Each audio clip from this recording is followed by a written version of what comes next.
বাংলাদেশের প্রেক্ষাপটে আমরা শুধু এখানে শপথ গ্রহণ অথবা দোয়া বা পুষ্পস্তবকের অর্পণের মধ্য দিয়ে নিজেদেরকে সীমাবদ্ধ রাখতে চাই না।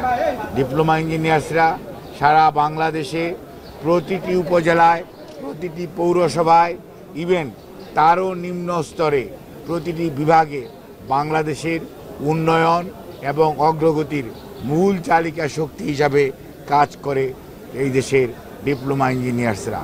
হাজার হাজার ডিপ্লোমা ইঞ্জিনিয়ার্স সরকারি এবং বেসরকারি সেক্টরে কাজ করে আজকের যে বাংলাদেশ, সেই বাংলাদেশ যেমন এ পর্যন্ত আসার ব্যাপারে ভূমিকা রেখেছে, আগামীর বাংলাদেশ বিএনপির ভারপ্রাপ্ত চেয়ারম্যান জনাব তারেক রহমানের নেতৃত্বে ইনশাআল্লাহ বা আগামীর বাংলাদেশ গড়ার জন্য ওনারা ৩১ দফার আলোকে ওনাদের যে ভূমিকা সেটি রাখবে।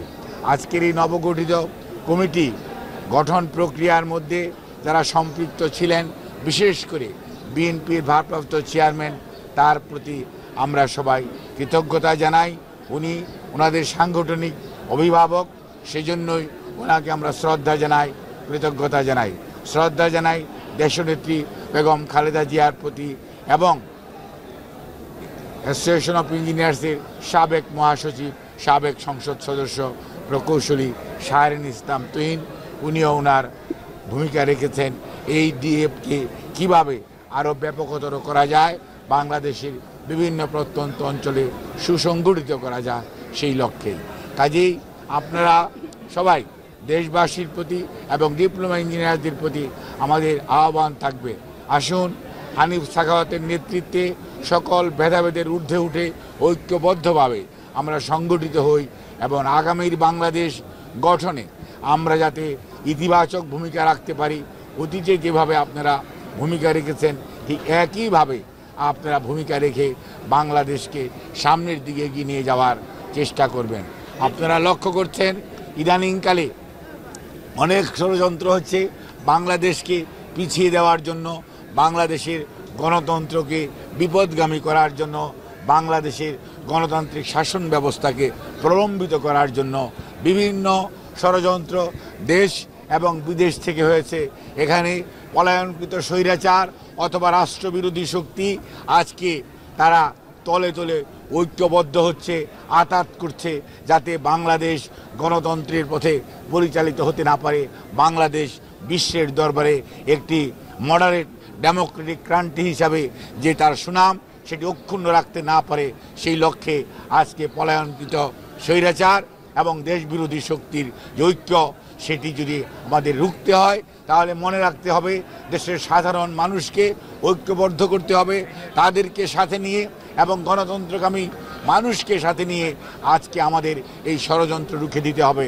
মনে রাখতে হবে জনগণের শক্তির সামনে, জনগণের ইচ্ছার সামনে, জনগণের আকাঙ্ক্ষার সামনে গণতন্ত্রের প্রতি জনগণের যে অদম্য স্পৃহা, এটিকে থামিয়ে দেওয়ার শক্তি কোনো ষড়যন্ত্রকারীর নাই।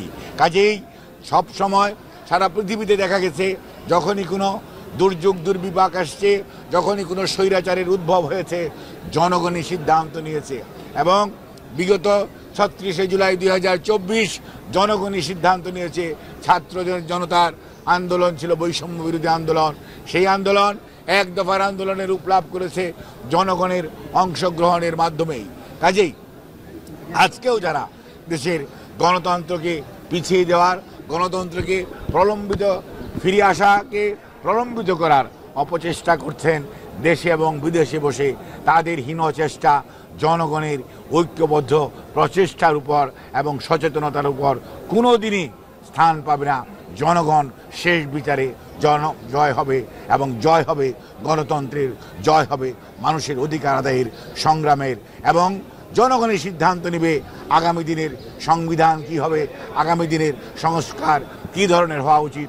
জনগণ যাদেরকেই নির্বাচিত করে সংসদে পাঠাবে তারাই আগামী ৩৬শে জুলাইয়ের যে আদর্শ এবং উদ্দেশ্য সর্বোপরি এদেশের মানুষের আকাঙ্ক্ষার উপর ভিত্তি করেই আগামী দিনে সংসদে সংস্কার হবে।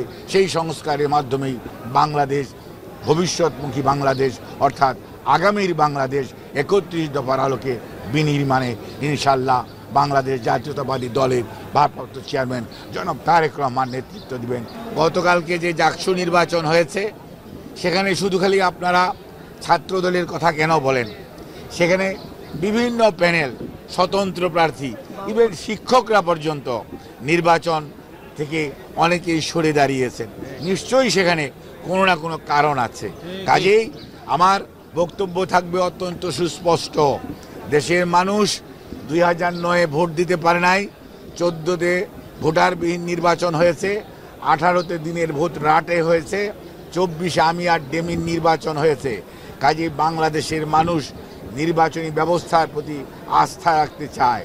যারা এই সমস্ত বিষয়ে সংশ্লিষ্ট তাদের উচিত হবে এমন কোনো নির্বাচন আয়োজন না করা যে নির্বাচন নিয়ে মানুষের মধ্যে প্রশ্ন আসবে, মানুষ দ্বিধাগ্রস্ত হবে, মানুষ নির্বাচন থেকে প্রতিদ্বন্দ্বী দলসমূহ সরে যাবে। কাজেই কোনো বিভাজন আপনাকে আমাকে শক্তিশালী করবে না। মনে রাখতে হবে ঐক্যবদ্ধভাবে থাকলেই তাহলেই স্বৈরাচার পালিয়েছে, স্বৈরাচার ফেরত আসার পথ সুগম হবে না। কিন্তু কেউ যদি স্বৈরাচারকে পুনর্বাসিত করতে চান তাহলে এই ধরনের প্রহসনমূলক ব্যবস্থার আয়োজন করবেন, যেটি সত্যিকার অর্থে শেষ বিচারে ভালো বলে পরিগণিত হবে না। কাজেই এখনো সময় আছে। সবার প্রতি আহ্বান, আপনারা সবাই মিলে ঐক্যবদ্ধ হন। গণতন্ত্রের জন্য যারা লড়াই করেছেন তারা কোনো অবস্থাতেই বিভাজনের রাজনীতিতে যাবেন না, ঐক্যের রাজনীতিতে আসুন। জনগণের মনের ভাষা বুঝতে চেষ্টা করুন, জনগণের উপর দায়িত্ব দিন।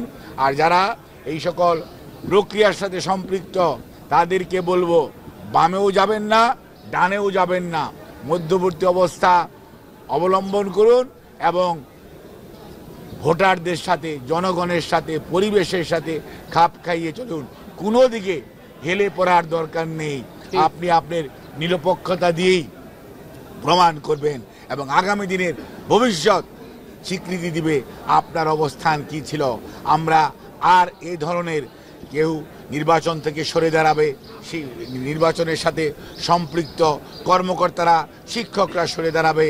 আর নির্বাচনী প্রক্রিয়ার মধ্যে যে ধরনের ডাকসুতেও দেখলাম একজন সাংবাদিক অত্যন্ত দায়িত্ব পালনরত অবস্থায় শহীদ হয়েছে, গতকালকে দেখলাম ভোট গণনার সময় একজন শিক্ষক ইন্তেকাল করেছে।